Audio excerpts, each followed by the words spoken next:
Hello. Hey, Hi, Clas. How let you me doing? let me one second. Let me turn on my video here. Sure. Excuse me. You. Nice to meet you too. Finally, it's Yeah, great. how you Yeah, doing? doing great. I'm Norwegian, but I've been living in Taiwan for quite a long time. Yeah, So well, yeah, you're really living there, or it's just for work, or you have a family there, or no, I live in I live in Georgia, in Atlanta, Georgia, near the CDC actually, for many years, and in that area. But then okay. I've been working in Tokyo a little bit, and then in Taiwan for at least 13 years now. So I've been a little bit back and forth. Now with COVID, I've been stuck here mostly doing manufacturing and making products. Wow, wow. So Seems like yeah. you are a very busy man. So I'm not gonna take too much of your time, but I got yeah, extremely interested, in the kind of diagnostics that you are developing, and Yeah. I thought it would just be good to have a chat just to make sure that I'm clear exactly, about what this diagnostic kit can do, Right. um, because well, I've explained, I tried, to explain that I'm essentially interested in detecting antibodies against the spike protein, not necessarily that much in, or not at all, in fact, in people who got vaccinated, but especially in people, who got asymptomatically infected, or, with no, I would say, history of previous infection. Because yeah, what I think is happening, at least this is part of the postulate that could explain a number of phenomena that are not well understood right now, which is, for example, why all of a sudden do young people get ill right now, whereas they have been previously protected. I mean, the pandemic started over 1.5 years ago. So these people, and now with highly infectious strains, so these strains have been circulating quite a bit, so it's unlikely that a number of youngsters would not have seen these variants already.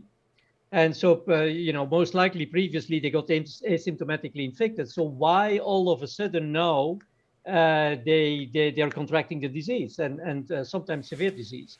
So my postulate, based on a number of references from the literature, has always been that and that has been documented, that after asymptomatic infection, people do develop antibodies, but they are short-lived, and they have low affinity. Hmm. But their affinity is most likely strong enough to prevent innate antibodies from binding. Hmm. And so they suppress the innate antibodies and they do not protect in their own right sufficient, the specific antibodies, I mean, to prevent COVID disease. So you get your innate antibodies suppressed, and you're sitting on antibodies that are not really very well functional in terms that they could protect you against the disease. Right. And so I think that if that is true, I mean, the tool that you are developing, depending on what it is able to do, of course, and the sensitivity, etc., and the rate of false positive or false negative, but this could be an extremely precious tool right now for young people who are not vaccinated to test whether or not their innate antibodies are suppressed. Because if they are not suppressed, we know these innate antibodies have a different mechanism of binding to the virus. They don't bind specifically through S protein, but they recognize patterns on the surface of the virus. So there is Mm. a multivalent binding, and there we talk about avidity rather than affinity for a Right. specific protein. So Right. the mechanism is completely different, and so these are multivalent interactions. So that means that if you would have a finger prick test, so let's say these people go somewhere to events, or they see each other, and they think, well, maybe I got exposed to these circulating highly infectious variants, and Hmm. they can simply, after a couple of days, do the testing, And when they would see that they have no symptoms, still they're still fine, but they would, for example, realize that they do have antibodies. For them, this would be a signal, to be very cautious over the next 6 weeks, let's say, because after X weeks, apparently, these antibodies are even no longer detectable, right? That's right. So if the assay would be able to do this type of thing, I think this would be, I mean, this would just be an incredibly valuable tool. So I don't know, because you were writing me, you were asking me as well why. My understanding was that you had been testing a number of samples, Right. and that these samples were tested positive, and you were asking me, well, does that mean that we are developing herd immunity? Well, I don't think so. I think this could be indeed short-term antibody levels, but of course I don't know, because with the herd immunity, well, yeah, I mean, we are developing, of course, antibodies through the vaccination, but as you know, these antibodies will not stop transmission, so they don't really contribute to providing herd immunity, right? I think But I'm leaving yeah. it up to you, Okay. Clas, because yeah, this was just introduction. Yeah, my question to you then was, because the IgG in particular, the immunoglobulin G, appears so quickly, just within 2 or 3 days, right, after vaccination. My question was, based on some other doctors I've been listening to, is that that's a sign. Normally, it doesn't happen so quickly to develop antibody. So my question was, because it happens so quickly, is that a sign that we have been previously exposed to that type of virus and that we have some innate immunity or some immune memory against other coronaviruses that's causing a Yeah. positive? Well, That was of my course I question. could. Yeah. Do you know about the history of these people, whether they have been developing previously any kind of signs or symptoms? Because the antibodies I'm talking about Hmm. in people who got asymptomatically infected, there is nobody has been able to demonstrate that this leads to B cell memory. Hmm. So if there is no B cell memory, of course, these people didn't get properly primed, right? Because if you Right. get properly primed, you should have memory B cells. Right. And so if these people get vaccinated, for example, there should not be no reason why these antibodies, these IgGs, mount, to relatively high titers just within a few days. Because if there is no memory, if there is no priming, it seems like this is the vaccination would be the priming. So of course, if these people got some, even if it is mild signs and symptoms, that's a different study, because then they got primed. I don't know. On the other hand, I don't know how many samples you tested. It could be also surprising if you would have tested several different samples, that all of these people happened, to have at least mild infection with some kind of symptoms in the past. Hmm. So, because normally there is no real cross reactivity with common cold, coronaviruses, Right. etc. No. Yes, at the T cell level, yes, but not that much at the antibody level. Right. Okay. Mm. Interesting. Yeah. The specific technology that we've developed. You want if I talk a little bit about it? The Mhm. there are lateral flow assays. I mean, it's basically these things, right? It's been around forever, and this is an IgG IgM1. Then we have obviously the there's other ones this type. So the two types on the market really is either the IgG IgM type lateral flow assay test kits, and then you Mhm. have the neutralizing antibody test kits based on the S protein. So Yeah. So, I mean, these things have been around for a while. They were developed for COVID by like 4 or 5 different Taiwanese manufacturers, right? The difference Mm. is that when we use a machine to read these, we can actually tell the titer, right? We can tell the relative titer, and we can compare that to serology reports for those people, so that we can get plot a curve over the response over time. Now, if somebody has to go in for a venous blood draw and do serology, people don't like to do that every week, but these little finger prick tests, we can actually use this to test lots of people over time very inexpensively and very practically. So I think this is the key advantage. And some of the early findings we've seen is that the vaccine, the response from vaccination actually weans quite rapidly, even in 2 or 3 weeks in some particular individuals. So that's the other interesting thing to see, is that individual people have different response when it comes to when you can see the titer and then how long it lasts. So that's our observation so far. And the people you're talking about, the vaccinees, had they been vaccinated all with the same vaccine, or were there differences? Because the mRNAs, they have less longevity, and they induce titers that on average have less longevity compared to, for example, the adenovirus-based vaccines. Right. That's the difference. We do see the difference between the vaccines. This was particularly done in Taiwan with, because Taiwan was late in getting vaccines because there was very low. They had it under control, right? So they were late at getting vaccines. So there was not a lot of outbreaks here, but a lot of test kits were developed by the time they started vaccinating. So quite early on, we could see people developing these test kits based on Moderna and AZ.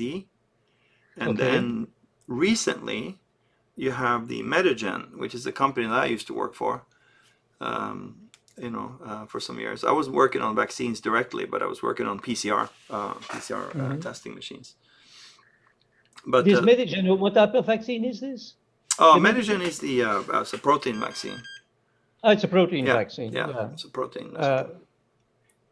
Does it contain an adjuvant? Yeah, it has adjuvants in it. It's actually quite well documented on. I can send you an article that what it's about. But they've started vaccinating with the vaccine here locally, at least, as a clinical trial. Yeah.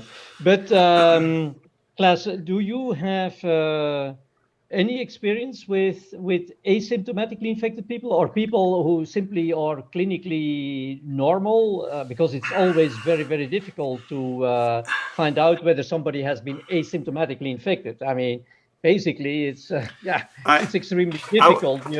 The experience we have is in, I would say, 3 categories. It's asymptomatic, and then there's pre-symptomatic and symptomatic. Yeah. So pre-symptomatic is the one that appears to be asymptomatic, but then if you can actually test it at a point where you can detect before the symptoms develop, that's an interesting category, actually. And we've seen that. So we did a clinical trial in December, actually. That was quite early. We compared 3 different antigen test kits against PCR. So what we found is that sometimes the PCR would disagree with all 3 test kits. And sometimes we find that you have false positives and false negatives. But normally, when you compare antigen to PCR to qualify the antigen rapid tests, PCR always wins. But because we did 3 different antigen tests, we would see the disagreement between PCR and all 3 test kits. So then we could retake the PCR, which is not normally done because of cost and time, right? So we could retake the PCR, and then we could verify that it was a PCR mistake, either human error or cross-contamination. Oh, really? Or something. Yeah. So we found that at that time 1 in 60 of the subjects in our clinical trial had a PCR mistake, or had or a false result. 1 in 60, and that was quite high, I thought. So how about your experience with the asymptomatically infected, Yeah, because if it is true, there is not a lot of publications that at least I'm aware of, yeah, but those I'm aware of, they describe these antibodies as being short-lived yeah, and with low affinity. So I yeah. was wondering whether the sensitivity of your system enables capturing of low affinity antibodies, or maybe you have some experience Yeah, that is completely different from what is described in the literature. I don't know. we have experience on antigen testing at concerts. So what we do is in the U.S.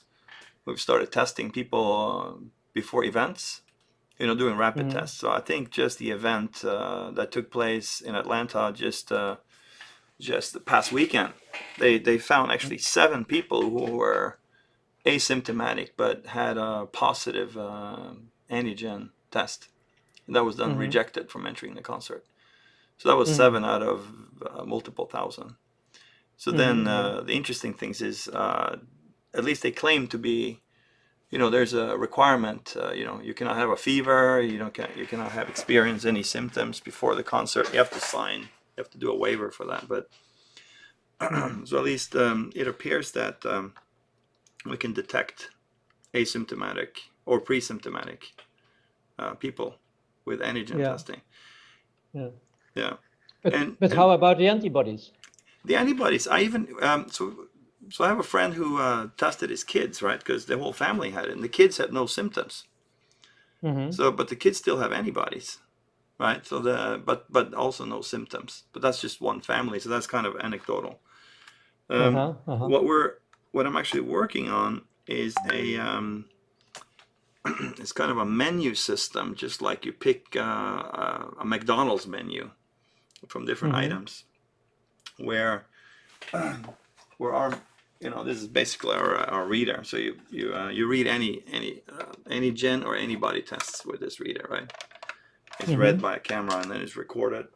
So I'm working on as a kind of a USB mat where people at the same time as they're tested can put in their symptoms, whether it's fever, headache, diarrhea, various symptoms. So we can get that symptoms in together with the test results, so we can build a database of symptoms as well as results, Interesting. at the time Yeah. of testing. Yeah. Yeah. Yeah. Yeah. Yeah. Yeah. So this is coming. This is Mm-hmm. coming. Yeah. Yeah.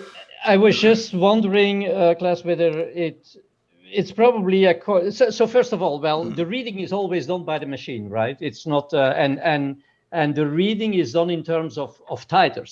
It's a quantitative. It's not just qualitative, right? That's It's right. quantitative. Yeah. That's right. and and then the to decide or to know whether or not this test would be able to pick up antibodies in asymptomatically infected people, it's maybe too premature to know, or how reliable it is. And then we are coming automatically to the question of what is the rate of false positive or false negatives. Because if you Yeah. want to detect those, it would be especially, well, it could be dramatic to have a false positive, a false negative result, because people would think, well, I'm fine, I'm having Yeah.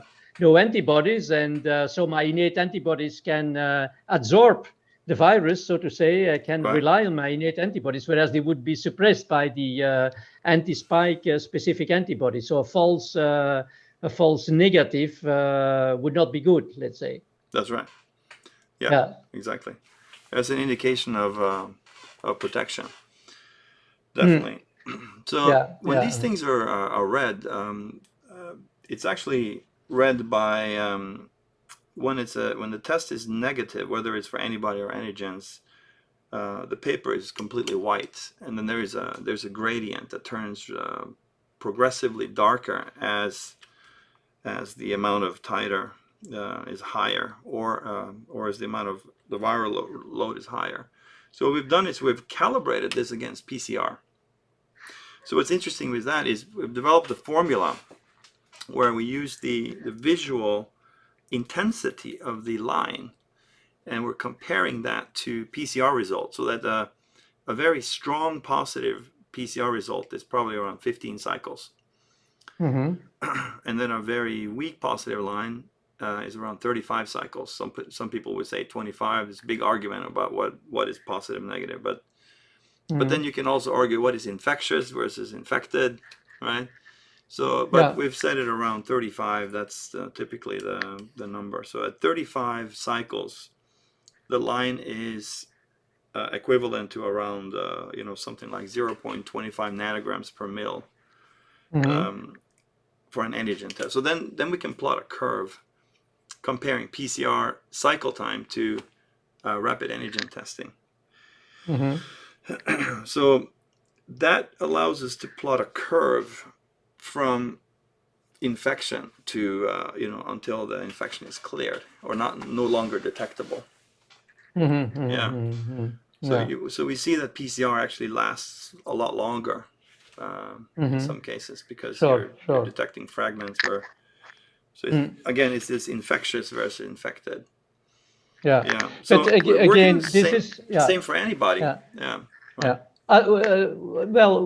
the same for antibody. What do you? So for the antibody, the curve has to be done a different way, right? So we have to do that against serology results. So that's the data we're working on now, is to compare venous blood serology to finger prick, because I think the holy grail here is to be able to do it by finger prick. Sure. Because just out of the convenience and the ability to do it in a non-clinical environment. Would that mean that ultimately people could even procure the reader and have control themselves over their behavior, let's say, as a function of them testing positive or negative in antibody or antigen test? Yes, these are actually meant for home use. Eventually, these kits will be. So I think the progression is, of course, you have the nasal swab, not the pharyngeal, but the nasal swab have been approved for home use, and then you have the obviously for antibody testing you need a finger prick. The beauty is that you have that technology already through glucose measurements that's done by the diabetics.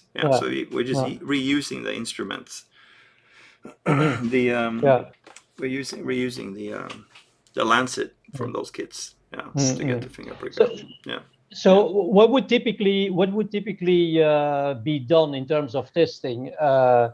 Would be people would take a nasal sample and then put it somewhere on the support that you could then enter into the machine and then also do a finger prick. But the devices, the supports are different, I guess, for the finger prick and for the antigen. Right. So the process is that we have it's a traditional nasal swab. That goes into a container that looks like this. So you go from the swab, and the typical swabs, they would let me see, I can find the. So you have a regular nasal swab basically, and then it dips into here for 10 seconds or so. This is a lysine buffer and a detergent. So that kind of breaks open the cells, and it takes care of saliva and snot and things like that. And then you need a pipette, and the pipette brings it over into this vessel here. And then from there on, there's a development time of between 10 and 15 minutes usually, although there are some kits that are all the way down to 5 minutes. 3 minutes is coming, and then you would just place this one into the reader.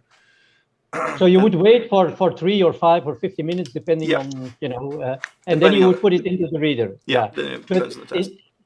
In fact, for the finger prick test, you're using there of course it is blood or serum. You're using the same support. So first it's I can show you first it's the Lancet. The Lancet looks like this. So it's a one-time use Lancet.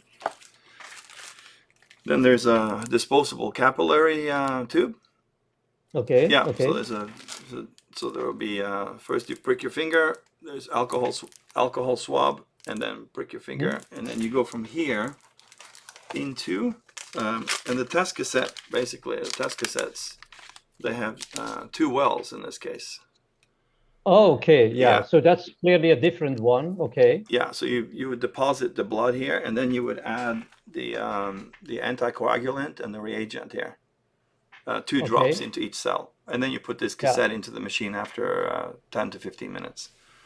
okay, okay, So yeah, yeah, yeah, that's the process.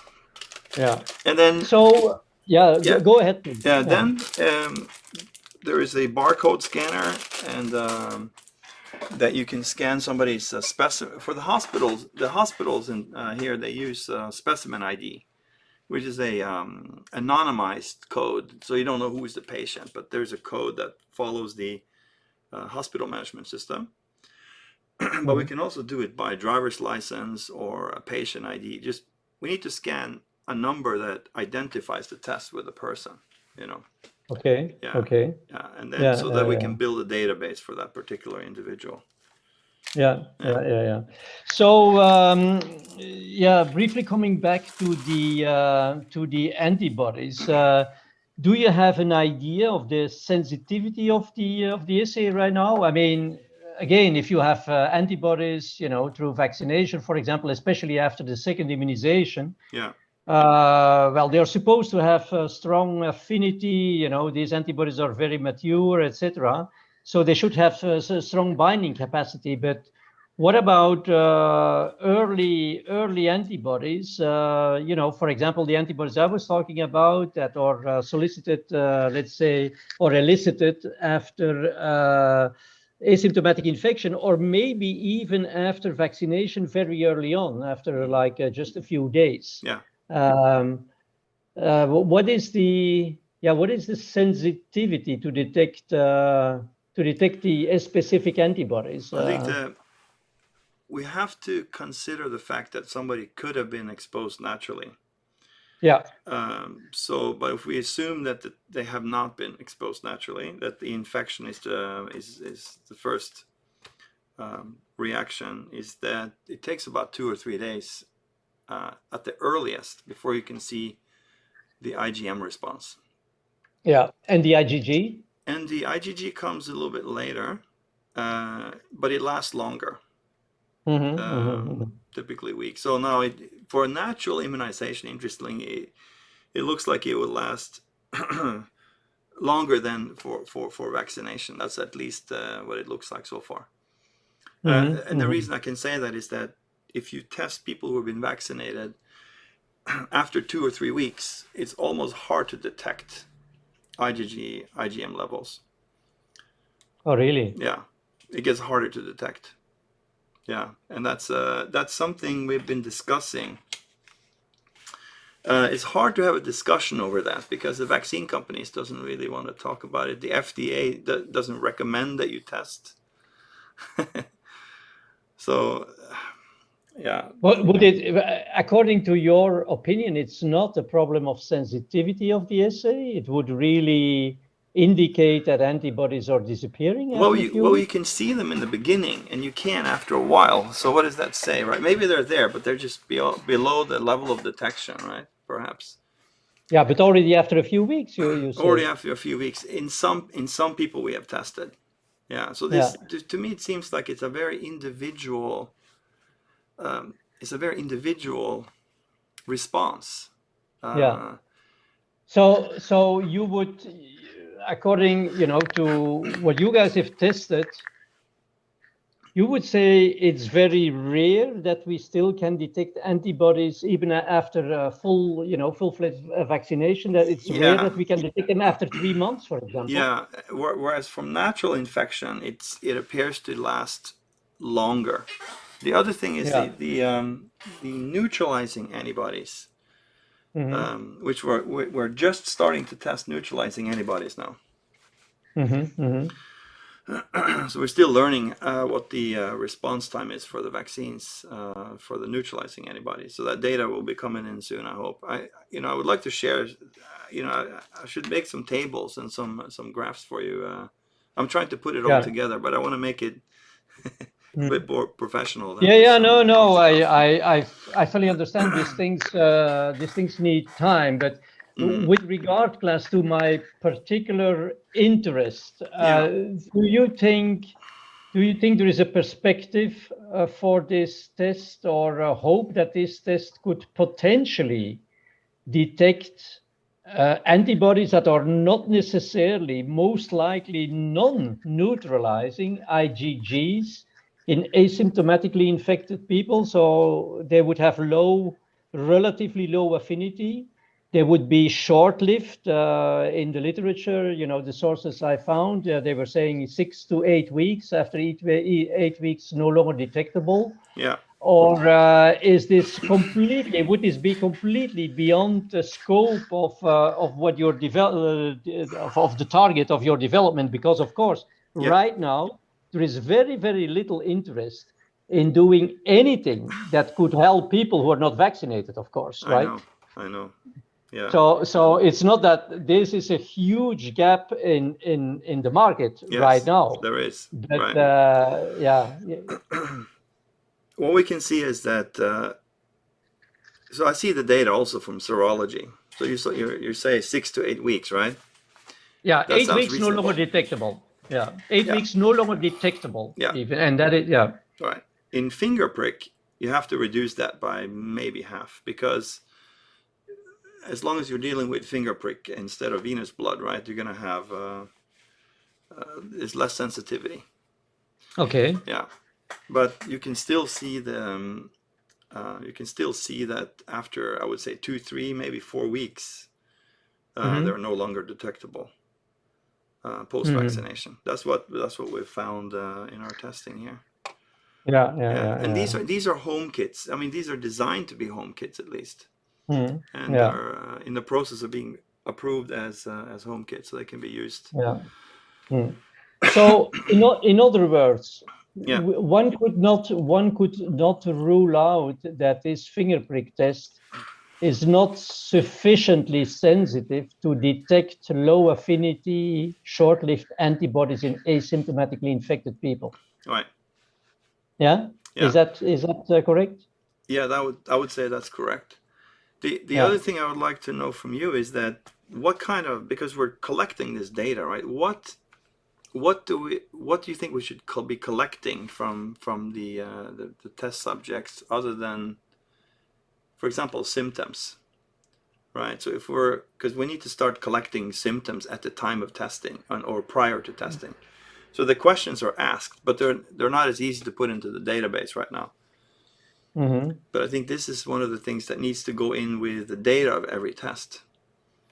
Is what has the patient experienced as far as symptoms concerned? Because we've done a lot of testing in the U.S., right? Through our partner in Atlanta, and for me, this whole discussion of symptomatic and asymptomatic is a little awkward, because you test people and some people have no idea if they had symptoms. Maybe they had a sniffle, they don't really know, but they test positive, right?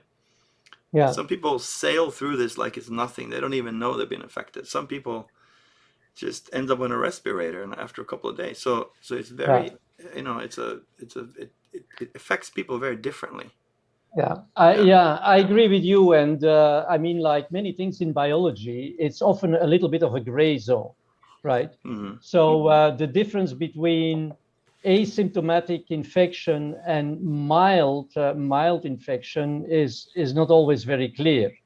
But I would say as soon as people start really not feeling well, so that they think they need some rest and need to go to bed, even if they have no other, very clearly pronounced symptoms, that is certainly already to be classified as symptomatic infection. Sure. The question is if people just feel like, well, maybe there is something, but I'm still functioning well, and maybe I have a little bit of a sniff and a little bit of, a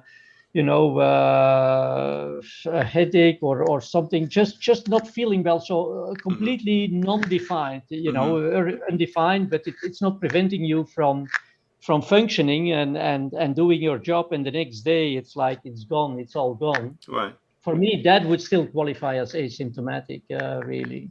Really? That would be asymptomatic, in your opinion? That would be, well, yeah, unless, of course, you always have people, even if they are ill, they continue to work, right? But it's like really I feel like it would be better for me to go to bed and to rest because I'm really not well. That is clearly symptomatic. Whereas, I mean, there is this very interesting thing that I don't know whether you have ever heard about this. Very often, when people get ill, get an infectious disease, for example, the flu, Okay. the day before, they even feel like Superman. Oh, And this is just yes. because of the first cytokines, Oh, the yeah, right. cytokines that get, right? So that happens as well. People feel very, very well, very fit, and then the next day they're completely Okay, down. Yeah. right. So that is a well-known phenomenon. I don't know to what extent it has been described in the literature, but it's very well known that this is due to the cytokines. Just like if you get a shot, for example, whether it is COVID or flu or any other vaccine, you can very often within the next hours have a little bit of a headache. That is also due to inflammatory cytokines. That is well known.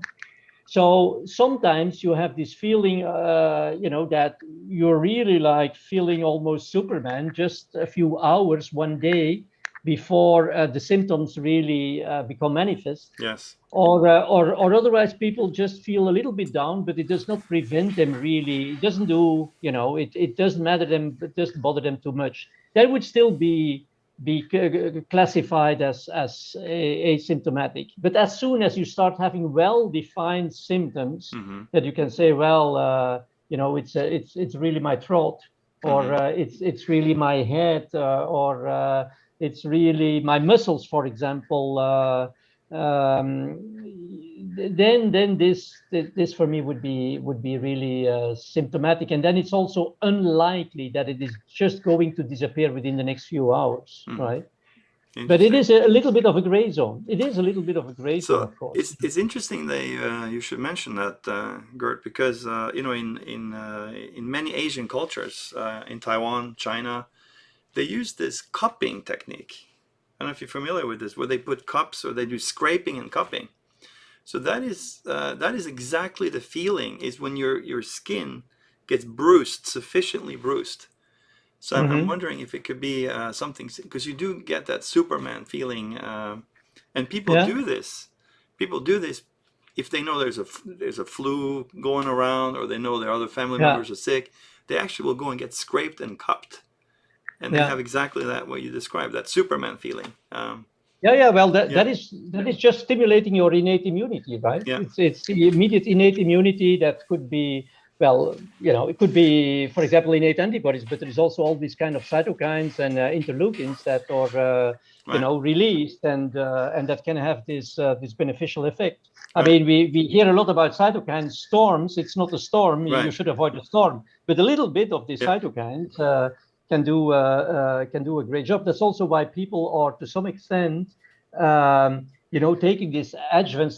They're having an oral wash, a throat wash yep. with adjuvants, for example, right? That is also like stimulating locally the innate immunity. But yeah, my interest would be essentially,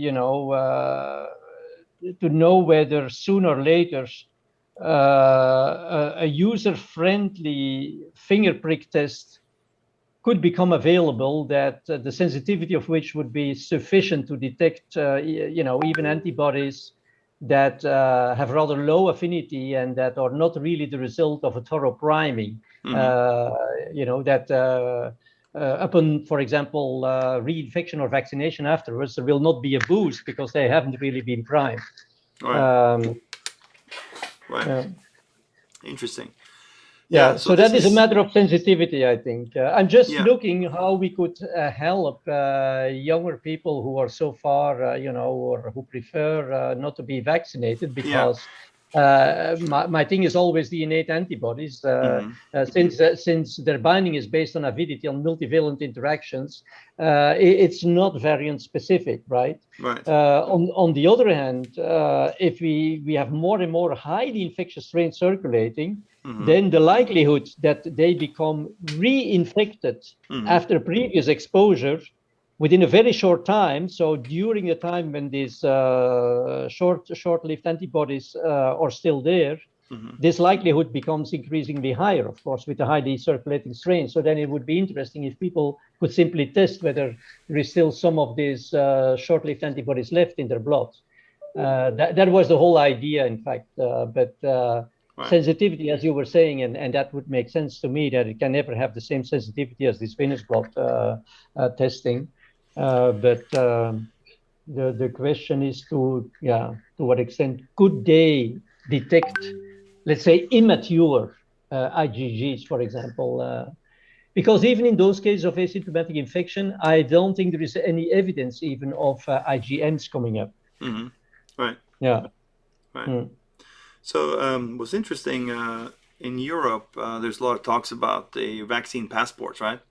In EU and Norway and Sweden, these things, right? So at least the government of Norway had a major concern about the validity of these passports because they're so easy to fake, right? And there's lots of apps that can do it. So at the end of the day, the best way to see is probably to do a very inexpensive test.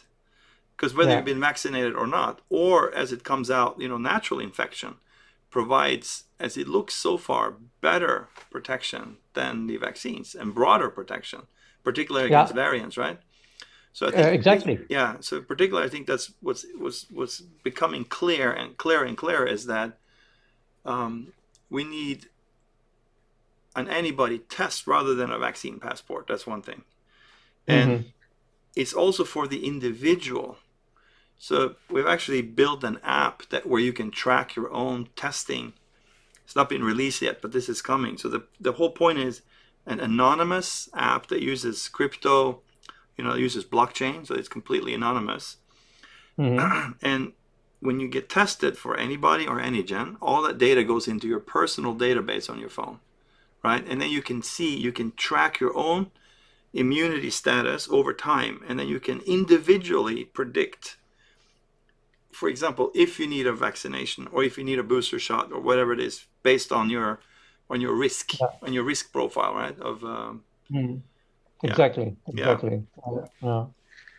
Well, it seems like this is going to be a very interesting development, and I always think that this is maybe even more valuable than all these PCRs, because at the end of the day, the real indication whether you have seen the virus or the antigen is the serology, right? Yeah, it is. Right. Yeah, that is what best documents your history. Yes. So it's certainly very valuable, but seems like for you guys it doesn't really matter because you have both in your device. You can do antigen and antibody. And that's exactly the point. So you either have a very expensive, very large PCR machine that it takes a long time to operate, that is subject to human error, cross contamination, lots of things like that, right? And so, if you don't mind, I have a brief story about my previous company. I was working on PCR, so their major business is animal vaccines. So this company is responsible for for all of the vaccines that are done in Britain and in Norway for salmon, for example. It's all made in Taiwan by this company. Yeah. So, of course, when you have you have 200,000 salmon in one net, being deprived of their natural life cycle, where they go into fresh water every year and shed ectoparasitic lice, and then now they're stuck in this net. So, of course, there's a lot of pathogens, and as soon as something happens, you have one dead fish, you have 10 dead fish, and then the whole net is dead, right? So what we set out to do is to take PCR and bring it into the farm with a geolocation-based PCR machine that could show you in real time, what was going on. And you can probably imagine the issue is trying to get these farmers to do PCR in the field with all these pipetting, and it just can't be done in the field. There's just too much. It's not clean enough environment to be done. Yeah. Exactly. Yeah. So, whereas lateral flow assays can be done because they're not as sensitive. PCR is just too sensitive. In the field, any PCR test will become positive for anything, just about in an unclean environment. Well, the advantage with this assay is also if you are uncertain or you think there is not enough sensitivity, you can easily repeat it after 2 days, Yes, for yes, example. It, right. right? Yes, you And it can. gives you more certainty. It gives you more certainty if there is an issue or you are in doubt about the result, right? Right. I think one of the Yeah. things that Michael Minna has pointed out about lateral flow assays compared to PCR is they really test if you are infectious to other people as opposed to being infected. Yeah. Right. And that's a big, that's something to consider when it comes to access control and travel and event Yeah, access and exactly. things like that, right? Exactly. Yeah, yeah. Yeah. So, Clas, Yeah. I propose that we stay in touch because I would like, to follow up on your developments. And it seems like you are still in the process of gathering more and more data on what the assay is capable of doing, and to also correlate this with like symptomatology and to make it an integrated database, in fact. Right. So, what would be the best way to stay in touch on your developments and what exactly is going to happen in the next months, etc.? Yeah. Because So, I'm a technology guy. So, hmm, I have everything. I have email and Line and Facebook and WhatsApp and, yeah, and Signal. Maybe Signal is a good, I don't know if you use that in Europe, hmm, but I can definitely share. We should stay in touch. And I also would like to have your input on the development as it progresses. hmm, I think one thing I would like to ask you is that there is a certain implication here of the data, and this is something we've been debating inside the company. So if you are developing a database of people's, let's call it an anonymous database, because the database is hmm, inherently can be made anonymous, and it should be, right? So you can see um, the state at any given time by rapid testing, meaning from events and concerts and air travel and clinics and hmm, all of those things, right? Um, all that data as it becomes available, and then now in addition you will have antibody data on people. And we also put into what I do at the back of every test, I ask them to write down which vaccine they get and what the date of vaccination is, so we can actually put that into the database, right? So when you develop this database and you get this data for lots of people, first of all, the individual can access that data and make their own personal decision, and they can right. see their response in real time, and they can predict Hmm. that curve over time. But what about the implications for that data? Is that something we should publish, or because this could be very good or very detrimental for example, vaccine companies if that actual data comes out? What is your opinion about? This is an idea that is currently incubated by a number of players, independent experts, not with regard to the serology or the testing, but in Mhm. general, to compare the different vaccines, right? Right. And now there is this hype, of course, of mass vaccination, and it's like every single vaccine does the job, and it's just important to get any kind of vaccine, not discriminating Yeah. between those vaccines, and that is certainly not a sound strategy. That No. has never been done. That has never happened. Right. So. Of course, the question is something would do this deliberately, to generate more competition between the companies, because Mhm. right now people are vaccinated with one vaccine and then they get a boost with another and all these Mhm. type of things, and there is clearly differences. I Right. mean, for example, the adeno vectors, Yeah. the adenovirus-based vaccines are much more potent. There's no doubt about this. Yeah. They have much stronger adjuvant effect, right? Mhm. Much stronger adjuvantation. Sure. And you will immediately see also that even the early antibodies have higher affinity and a broader spectrum Mhm. towards also variants, right? And right now there is no, it's like it's all over the place. It's all the same. Mhm. So there is a number of initiatives right now on the table to start discriminating and to start, to define criteria to distinguish between those different vaccines, not just in terms of safety. There is a big questions mark as well with regard to the differences in safety, but also in efficacy, and the type of things you are doing Yes. could indeed be part of this. I would say I would not discriminate or distinguish between vaccines solely based on your testing, for example, or any antibody or antigen testing. But there are several different elements with regard to parameters for efficacy, for example, longevity, durability, as well as for safety.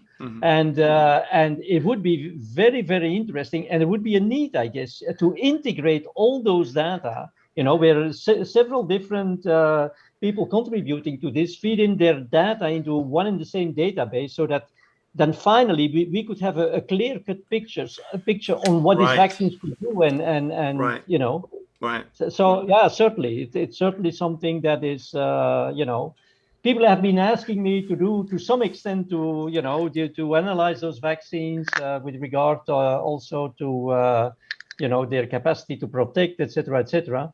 Right now, I have no time to do this, but I know these are initiatives that are on the table, right? Right. And, yeah. And the question is to protect against which variant and when, right? Against what? And protect against which variant? Which variant? This is an arms race. I remember in Medigen we were making trivalent vaccines.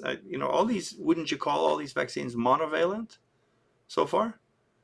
They go. They are monovalent. Some people are now trying to put several different variants within the same vaccine, but the problem is then if some of these variants are more immunodominant than others, you will start having competition, right? Yeah. And you will.